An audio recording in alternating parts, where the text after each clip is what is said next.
Entrez donc dans ces racontades, comme une sorte d'escapade, dans cette prose qui se balade, qui va du sublime au cagade.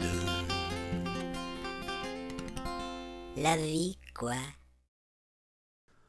Bonsoir les étoiles.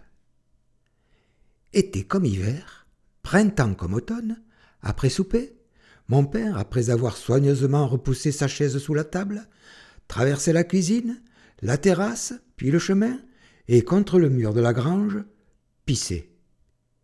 Ce rituel faisait plaisir à toute la famille, d'abord à lui-même qui se soulageait avec un bonheur non dissimulé, puis à nous qui étions rassurés par cette intime coutume. Certains soirs, je l'accompagnais pour arroser copieusement le mur, comme un grand. Livrés à ce besoin ô combien naturel, nous devenions quelquefois des artistes. L'été, nous encerclions des vers luisants, en prenant bien garde de ne pas les mouiller, au risque de les éteindre. L'hiver, les soirs où la neige nous faisait l'honneur de cotonner le chemin, nous tracions de sublimes arabesques. Nos signatures élégantes perforaient cette blancheur immaculée de pointillés un petit peu jaunis. Éphémère chef-d'œuvre.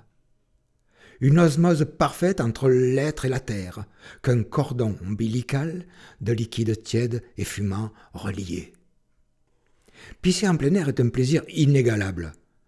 À choisir son arbre, sélectionner son buisson, porter son dévolu sur un rocher, et le nez planté au ciel, libérer sa vessie en laissant l'inévitable frisson du pipi vous parcourir l'échine comme une onde céleste. Quel incomparable bien-être! Comme disait l'autre, moi si j'étais riche, je n'arrêterais jamais de pisser. Misogynie à part, les femmes sont un peu jalouses de cette liberté masculine, certainement à cause d'une question purement technique. Revenons à cette habitude nocturne de mon père. Une fois délivré, il revenait vers la maison en refermant sa braguette, s'arrêtait au milieu du chemin, regardait la voie lactée droit dans les yeux et lançait sans retenue un petit P sec, sincère et bien maîtrisé.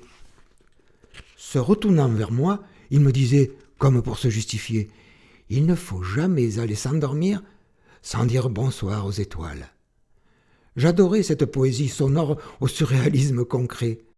Par la suite, je me suis aperçu que ce n'est qu'auprès de véritables amis qu'on s'autorise à faire chanter son corps.